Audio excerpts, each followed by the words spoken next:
Hi everyone and welcome back to my channel. So this is my new series I've started, and it is an antique inspired series for this first series that I'm doing.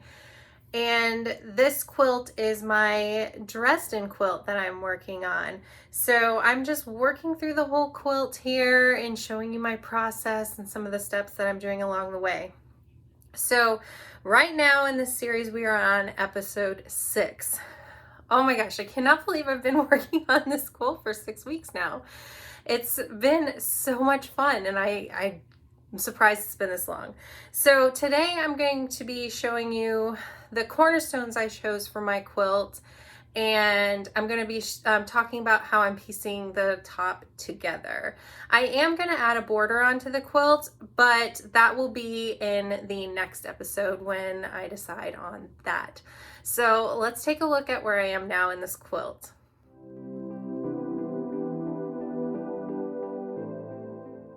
All right, so if you follow my YouTube channel here, you may have saw my post about choosing the cornerstone colors, and I also posted on Instagram, and I felt like it was pretty mixed on what color I should choose. My first choice was the blue that you see here, and that video posted next week when I talked about it, and some of you gave some great ideas in the comments, like trying out my background color. And so I cut my background color, and I cut the yellow and orange that I chose for the center of the Dresden plate, and I auditioned them. I posted some pictures, I took some pictures, and most of the time it really makes it easy for me to choose which one I should go with. But this time it was tough because the white background, this, it's not solid white, it's kind of an antique look, looked really good. I was surprised. I thought it was going to be too plain, but it really let the sashing shine, it really let the Dresden plates shine. So I was like, oh, I don't know, because I also thought having this kind of blank cornerstone would be really fun for when I go to hand quilt this, and I could do some really fun designs in those, use some fun thread colors. So I wasn't sure. And then with these two, it really tied everything together really well because I already have that pattern going, and it made it so hard to choose. But I love this one too because it really adds a fun pop of color. It's one of the, but aside from the background, it's one of the only colors, if I go with this, that is the same throughout the quilt. It's not as scrappy looking. I did want to go for a scrappy look though, so I decided finally just to go with my first choice, the blue. It was really hard because, I really like all three of them. I wish I could just choose all three because I don't think there is really a bad choice when it comes to three. That's just my thought. And a funny thing is too, is everybody had, there was a lot of votes for each one. So it just goes to show sometimes when you ask, there's not going to be a definitive, this is the one you should go with, because they all look really good in their own way and for their own reason.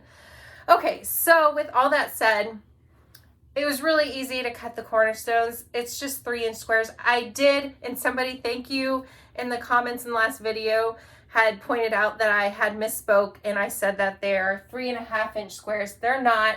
That was, if you remember, the square that we cut for the ends of the sashing was 3.5 inches because of seam allowance. So the cornerstones are 3 inches. You only need 20 of them, so it's really quick to cut them out. And the hardest part's choosing the color this time around.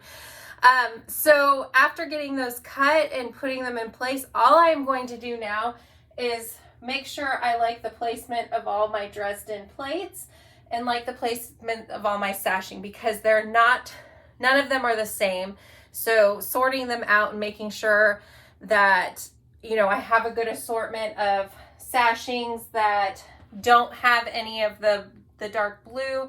I don't want them all clustered on the same side, you know, stuff like that. So I'm just going to rearrange those, and then sewing this top together is really easy. We're just going to sew, or I'm going to, everybody probably pieces their top together in different ways, but I like to just sew my rows together, press the seams in different directions so I can nest them, and then just sew all the rows together for the top.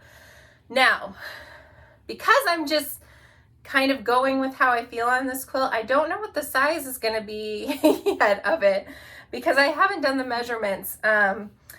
But I do know I am going to add a border on, but at this step, I am going to go ahead and add my first border, which is just going to be the background. It's just a 3-inch strip, because I'm going to, you know, mimic the size of the sashing that's already there. So I did cut strips of those, and after I get this part of the top together, I am going to sew these first border strips that I'm going to do.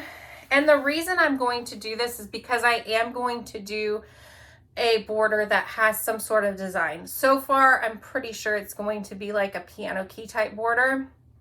And then at the corners, I'm going to add a square and probably put a few blades along the corner of it if I can get it to work, just to add a little bit more fun to the quilt.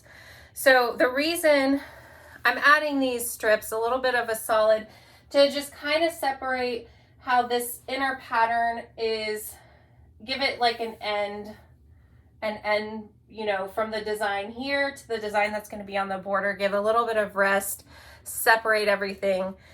So that's my thoughts there. So I'm going to get everything organized on here, make sure I like the layout, and then I'm going to just start sewing and piecing everything together. And this will be a pretty quick day and steps to the quilt. The hardest part was literally deciding on the cornerstones.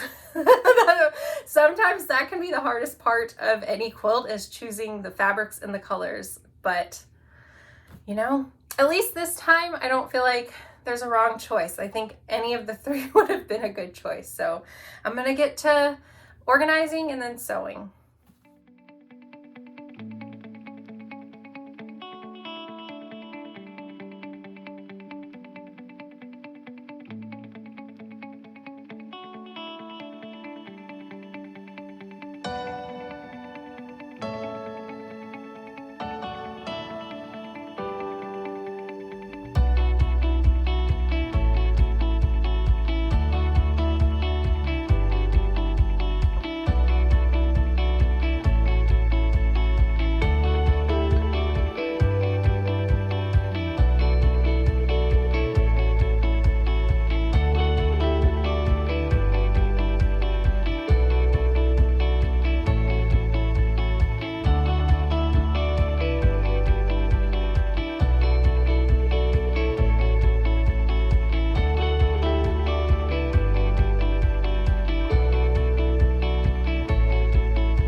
Okay, so there you go. I have all of the cornerstones in place, and then I have the first border in place, and I absolutely love how it looks. I know a lot of you probably hoped that I went for the orange and yellow cornerstones, or that I did the background. I really like the pop of color though, and hopefully you guys will end up liking it too, especially next week when I get the border added on and everything comes together. I really don't think I could have gone wrong with any of the cornerstone choices, but I'm really excited about how this quilt is looking. So I am going to work on writing this quilt up as a pattern. A couple people have mentioned that they really like the pattern that I've done here and how it's coming together. So I think I will work on writing it up as a pattern for those of you who are interested in that.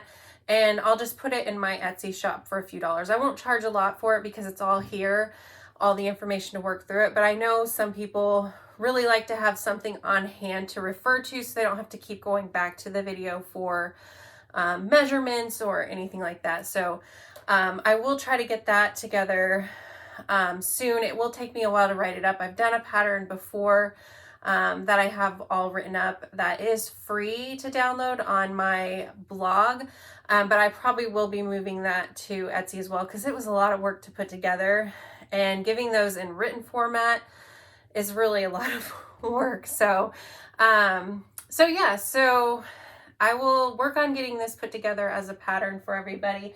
Then I'm not sure what I'm going to do for the next series because this is getting closer to the end, where after I put the border on, I'll just be quilting it.